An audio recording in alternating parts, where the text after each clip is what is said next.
Hello everyone, जैसा कि आप लोगों को पता चल गया होगा कि एसबीआई क्लर्क की अभी एग्ज़ाम चल रही है। ठीक है, तो जिन्होंने एग्ज़ाम नहीं दिया है तो वो लोग भी अच्छे से तैयारी करें। और एसबीआई क्लर्क की जो 2022 की जो अभी एग्ज़ाम चल रही है, तो अभी और कुछ सेशन के अभी एग्ज़ाम अभी बचे हुए हैं और कुछ डेज के भी एग्ज़ाम बचे हुए हैं। तो एक स्टूडेंट है, स्वप्निल कुमार नाम है, हमारा ही स्टूडेंट है।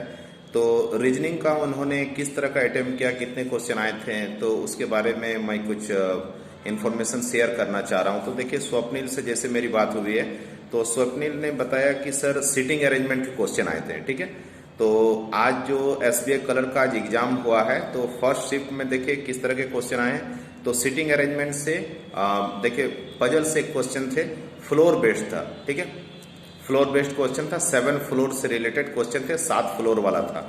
और एक स्ट्रेट लाइन यानी लीनियर अरेंजमेंट वाला एक क्वेश्चन था, स्ट्रेट लाइन वाला, जो कि फेसिंग नॉर्थ थे। 7% थे, नॉर्थ देख रहे थे। और एक फ्लोर बेस्ड आया था, 7 फ्लोर था। डायरेक्ट जैसा कि स्वप्निल से मेरी बात हुई, तो स्वप्निल ने बताया कि सर डायरेक्शन से एक क्वेश्चन पूछे गए थे और सिलोजिज्म के 5 क्वेश्चन थे, सिलॉक्स के 5 क्वेश्चन पूछे गए थे।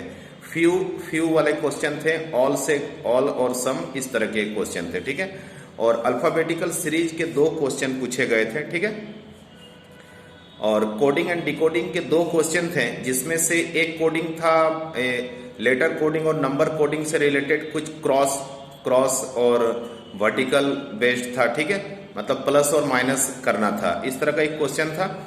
ठीक है, और ब्लड रिलेशन से, रक्त संबंध, ब्लड रिलेशन से 3 क्वेश्चन पूछे गए थे। इसके बाद इन इक्वलिटी के कोई भी क्वेश्चन स्वप्निल के सेशन में नहीं आया था। इसके बाद एक 1 वर्ड का कुछ क्वेश्चन था। ठीक है, 1 मार्क्स का, जिसमें था कि मीनिंगफुल वर्ड्स बताना था। कुछ लेटर दिए हुए थे, ठीक है, कुछ अलग अलग अल्फाबेट्स दिए हुए थे कॉमा करके, जिसमें बताना था कि मीनिंगफुल वर्ड इससे कितने बनाए जा सकते हैं। इस तरह का एक क्वेश्चन था। और एक वर्ड दिया गया था जिसमें पेयर बताना था कि कितने पेयर हैं, उतने ही लेटर इनके बीच में है जितना कि इंग्लिश अल्फाबेट में होते हैं। तो होप करता हूं कि आप लोग को पता चल गया होगा। जिनका भी आने वाला एग्जाम है, तो वो लोग इसी तरह से तैयारी करें कि जैसा क्वेश्चन पूछा जा रहा है सेम इसी तरह का क्वेश्चन पूछा जाएगा। और बहुत ज़्यादा बस डेटा कुछ चेंज होगा, बाकी क्वेश्चन इसी तरह के रहेंगे। जिनका भी एग्जाम होने वाला है उनको ऑल द बेस्ट। और बच्चे ये भी बता रहे थे कि पहले रीजनिंग का सेक्शन है, फिर उसके बाद मैथ्स है, फिर इंग्लिश है।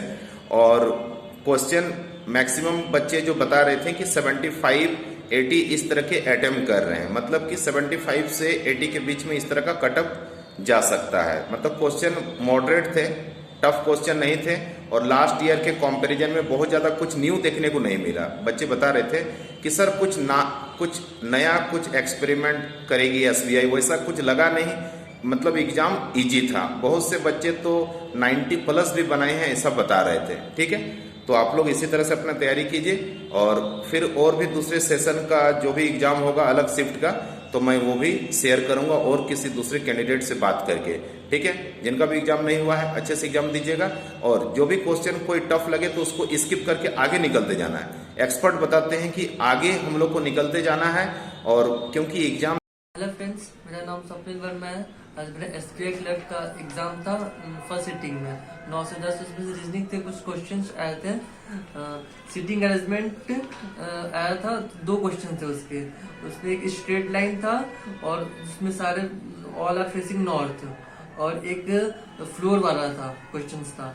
और सिलोजिज्म के 3 क्वेश्चंस थे, इनइक्वालिटीज के 3 क्वेश्चन थे, और अल्फा न्यूमेरिक सीरीज के 4 या 5 क्वेश्चंस आए थे। और ब्लड रिलेशन के 3 क्वेश्चंस थे, और डायरेक्शन के 1 क्वेश्चन थे, और एक पेयर फॉर्मेशन का आई थिंक 2 या 3 क्वेश्चंस आए थे। तो आने वाले स्टूडेंट्स के लिए ऑल द बेस्ट।